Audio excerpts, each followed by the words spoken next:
Et si une nouvelle guerre froide démarrait par une simple notification? Imaginez, au cœur de la nuit, alors que la ville de Washington dort, une notification retentit sur des millions de téléphones, traversant océans et fuseaux horaires.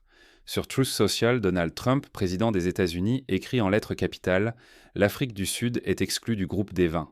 Tous les accords suspendus. Il n'y a ni réunion, ni communiqué officiel, ni explication diplomatique. Seulement une impulsion tapée du bout des doigts, jetée dans le vide numérique. À ce moment précis, le monde retient son souffle. Les marchés financiers s'effondrent en quelques minutes, submergés par la panique, rappelant le krach boursier de 1929, lorsque des rumeurs suffisaient à précipiter la chute de fortunes entières. Dans chaque capitale, diplomates et ministres cherchent désespérément un sens à l'incompréhensible, comme lors de la crise des missiles de Cuba, où chaque geste pouvait signifier la guerre ou la paix. En un instant, des décennies de négociations s'effondrent, rappelant la fragilité des traités historiques comme celui de Versailles, qui, en 1919, avait posé les bases d'une paix illusoire. L'alliance vole en éclats, non à cause d'une stratégie mûrie, mais à cause d'une émotion jetée au grand jour. La diplomatie n'a plus le temps de répondre, tout est déjà public, irréversible. L'humiliation, jadis arme secrète des chancelleries, devient spectacle mondial, infligé devant des millions de témoins numériques. Pour l'Afrique du Sud, c'est un choc brutal. Elle découvre que le sort d'un continent entier peut basculer sur une impulsion numérique sans recours. Jamais un simple message n'aura déclenché un tel séisme. Ce soir-là, une vérité s'impose. La stabilité d'un pays, la sécurité de millions de personnes, la réputation de gouvernements entiers, tout peut s'effondrer en quelques mots, tapés sur un écran. Qui détient encore le contrôle si une notification suffit à bouleverser l'ordre mondial? Que devient la souveraineté si l'avenir se joue au rythme des réseaux sociaux? Plongeons ensemble dans cette nuit électrique où tout a vacillé. À Pretoria, la stupeur, comparable à celle du 11 septembre 2001, laisse vite place à la colère. Mais face à cette humiliation publique, l'Afrique du Sud refuse de rester à terre. Washington n'a rien vu venir. Pretoria non plus. Depuis plus d'un demi-siècle, les liens entre les États-Unis et l'Afrique du Sud ont traversé les tempêtes de l'apartheid, les années de sanctions, la réconciliation et la lente construction de partenariats économiques. La relation a survécu aux crises grâce à une diplomatie classique, dialogue feutré, négociations patientes, gestes symboliques, comme lors des rencontres entre Nelson Mandela et Bill Clinton. Mais cette nuit-là, tout a basculé. Quelques phrases rédigées dans l'ombre ont éclaté au grand jour sur les réseaux sociaux.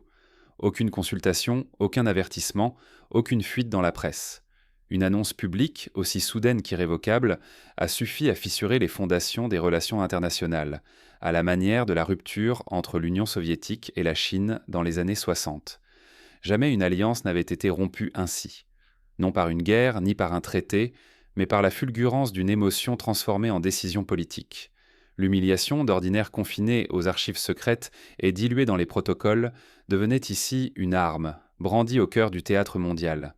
À Washington, les conseillers paniquent, rafraîchissant leurs écrans dans l'espoir d'un démenti qui ne viendra pas. À Pretoria, la stupeur laisse place à la colère. En quelques heures, tout ce qui paraissait solide, canaux de dialogue, routines de coopération, pacte d'intérêt, a été balayé. Dans chaque capitale, la même question hante désormais les couloirs du pouvoir. Si une simple publication peut réécrire les règles qui contrôlent encore notre destin collectif. L'émotion d'un seul homme, exposé sans filtre, fait vaciller la machine diplomatique mondiale, trop lente et trop cérémonieuse pour affronter la vitesse d'un tweet. Cette rupture n'était pas un simple éclat d'orgueil blessé. Elle révélait une faille profonde. La capacité des réseaux sociaux à court-circuiter les mécanismes de gouvernance, à rendre l'action publique aussi imprévisible qu'un orage d'été. L'ancien ordre, fondé sur la prévisibilité et la stabilité américaine, chancelle à l'ère où l'impulsion numérique impose son rythme. Jamais la sécurité économique de millions de personnes, la crédibilité des gouvernements et la défense des intérêts nationaux n'avaient paru aussi précaires. Car lorsque la puissance américaine s'exprime sans filtre, sans procédure ni garde-fou, c'est la confiance même dans l'équilibre mondial qui vacille, menaçant d'emporter tout le Sud global dans son sillage. L'Afrique du Sud, abasourdie mais fière, refuse de plier. Dans l'ombre, ses dirigeants sentent que cette humiliation pourrait devenir un tournant historique. Quand l'indignation devient tactique, les alliances se muent en cibles mouvantes. En une seule nuit, un message publié sur les réseaux sociaux précipite les deux rives de l'Atlantique dans une crise protéiforme. D'un coup, la vulnérabilité du pouvoir américain s'étale, tandis que l'Afrique du Sud découvre l'étendue des répercussions à venir. La Maison-Blanche plonge dans la tourmente. Les couloirs bourdonnent de débats improvisés, les téléphones vibrent sans répit. Certains conseillers exigent des sanctions immédiates. D'autres invoquent la suspension de l'aide ou menacent de retirer l'accès à l'AGOA, accord vital pour des millions de Sud-Africains, un peu comme le plan Marshall, après la Seconde Guerre mondiale, avait sauvé l'Europe de la ruine. À Washington, l'incertitude règne. Les faucons, toujours prompts à frapper, saluent la poigne du président. Ils rêvent d'une Amérique qui impose sa loi sans compromis, tel un shérif solitaire dans un western. Mais les diplomates s'inquiètent, et si cette démonstration de force se retournait contre eux?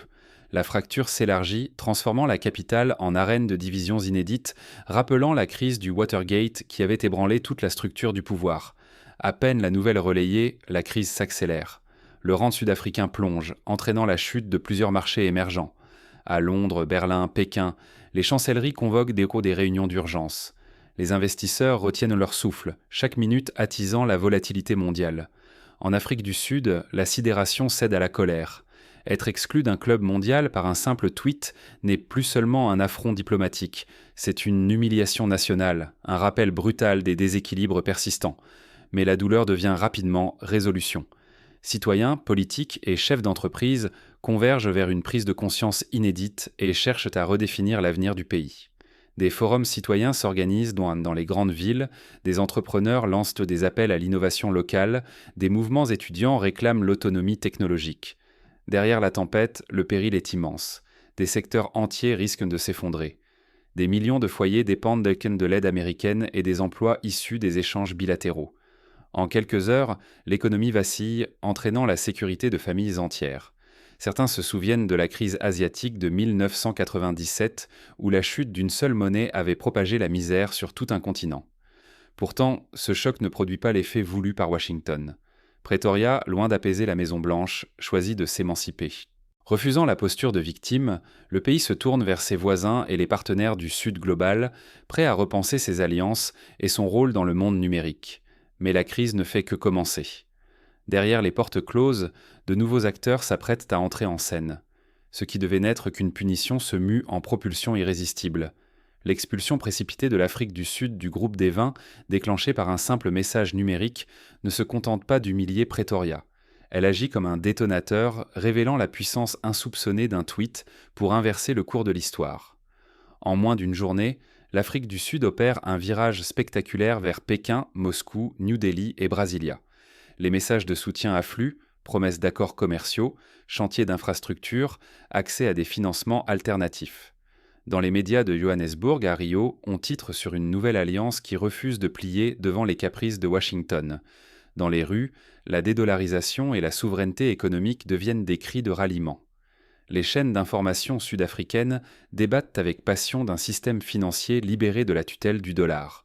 Les banques centrales africaines annoncent le lancement d'études sur l'utilisation de monnaies locales dans les échanges bilatéraux, tandis que la classe politique s'empare de la rupture comme d'un étendard national. L'Union africaine, d'ordinaire prudente, condamne publiquement la méthode américaine appelant à une solidarité panafricaine. Sur les réseaux sociaux, le hashtag Africa United explose. À Bruxelles, l'Europe tergiverse, craignant d'aggraver la fracture avec le Sud. À Pékin et Moscou, la nouvelle est accueillie avec une satisfaction à peine voilée. La rupture américaine ouvre un boulevard à leur influence. Le Sud global, longtemps tenu à l'écart, découvre soudain sa propre voie. Des sommets d'urgence sont convoqués à Addis Abeba et à Jakarta, afin de renforcer la coopération Sud-Sud. Des accords inédits de partage de technologies, d'énergie et d'éducation émergent, tandis que l'idée d'une autonomie collective gagne du terrain. Une nouvelle confiance continentale s'affirme. Il devient possible d'exister sans dépendre de l'Occident. Même dans les métropoles occidentales, le choc se propage. La vulnérabilité de l'ordre mondial, autrefois bâtie sur la prévisibilité américaine, est brutalement révélée. Les marchés vacillent, les diplomates redoutent un effet domino. Les alliés historiques, du Canada à l'Australie, s'interrogent soudain sur la solidité de leur propre position. Le danger n'est plus seulement économique ou financier, il devient civilisationnel. En brisant les règles du jeu d'un simple geste numérique, les États-Unis montrent que l'ordre mondial n'est plus immuable. La planète entière comprend qu'un pouvoir peut basculer en une nuit, non plus par la force des armes ou des dollars, mais par l'impulsivité d'un seul individu. Pour le Sud global, cette déstabilisation est à la fois une menace et une formidable opportunité. L'incertitude occidentale devient un levier pour revendiquer une place nouvelle, réinventer les alliances et affirmer une souveraineté trop longtemps contestée. Mais cette émancipation fulgurante n'est pas sans conséquences. L'Afrique du Sud doit maintenant prouver qu'elle peut transformer ce moment de rupture en véritable renaissance. Comme la Corée du Sud, à la fin du XXe siècle, qui a su rebondir après la crise asiatique en misant sur l'innovation et l'éducation, Pretoria doit inventer une nouvelle voie. Dans un monde où chaque mot peut déclencher une crise planétaire, comment les nations, mais aussi les citoyens, se protègent-ils contre l'imprévisible ? L'équilibre mondial ne se joue plus seulement dans les couloirs feutrés des chancelleries, mais aussi à la vitesse d'un message posté sur un écran. Désormais, une impulsion numérique peut anéantir, en quelques secondes, des alliances patientement construites pendant des décennies. La diplomatie classique, forgée dans la lenteur et le secret, révèle ses limites face à cette brutalité nouvelle. L'aide internationale devient une arme à double tranchant. Chaque promesse peut être annulée d'un simple revers numérique. La confiance, jadis ciment des partenariats, doit être entièrement réinventée. Les vieux réflexes de dépendance n'offrent plus aucune garantie. Pour les États-Unis, cette accélération numérique agit comme un boomerang. Leur pouvoir d'attraction s'effrite, mis à l'épreuve par un Sud global qui ose, à la suite de l'Afrique du Sud, imposer ses propres termes. Négocier sans permission, tisser de nouveaux liens, refuser l'humiliation, le rapport de force s'inverse. Chaque nation réalise qu'elle ne peut plus tout miser sur un protecteur unique ou sur une alliance figée. La résilience intérieure, la diversification des partenariats, l'autonomie technologique et diplomatique deviennent des priorités vitales. Les crises récentes prouvent qu'espérer la stabilité d'un système régi par l'instantanéité, c'est accepter de vivre au bord du gouffre. Pour les citoyens, ces choix géopolitiques prennent une dimension tangible. Leur quotidien, leur emploi, leur accès aux technologies, voire la valeur de leur monnaie, peuvent en basculer parce qu'un dirigeant a cédé à l'émotion sur un réseau social. Comprendre ces mécanismes n'est plus un luxe, c'est une nécessité pour anticiper, s'adapter et défendre ses intérêts. Fermer les yeux sur cette réalité, c'est choisir la vulnérabilité, dépendre d'un système aussi fragile qu'une impulsion nocturne. Pour les peuples comme pour les gouvernements, il en va de la survie, de la dignité et de la souveraineté. Dans ce nouveau théâtre mondial, quelle responsabilité collective sommes-nous prêts à assumer ? Mais derrière ces bouleversements, une question demeure. Qui saura transformer cette fragilité en force ? L'histoire n'a pas encore choisi ses nouveaux architectes. L'ordre mondial tient-il encore à un fil tendu dans la lumière bleue des écrans ? En une poignée de mots lancés dans la nuit par un individu, une frontière invisible a cédé. Ce simple message, propulsé par la viralité numérique, a suffi à fissurer des alliances patiemment construites, à faire vaciller la confiance internationale, à transformer l'humiliation en un élan inédit de résistance. Ce ne sont plus les négociations, ni les traités soigneusement rédigés, qui déterminent le sort des nations. Désormais, ce sont les émotions numériques, publiques, immédiates, irréversibles, qui redessinent nos frontières et redistribuent le jeu du pouvoir mondial. L'Afrique du Sud, écartée du sommet d'un revers de tweet, n'a pas seulement perdu un siège, elle a, dans la douleur, forgé une conscience nouvelle, partagée par tout le Sud global. Ainsi, une blessure d'ego se mue en détonateur d'un basculement historique. Les institutions internationales, conçues pour contenir l'impulsivité humaine, sont dépassées par la rapidité et la viralité d'un post. Un instant d'émotion, capté par des millions de regards, peut désormais infléchir la trajectoire de milliards de vies.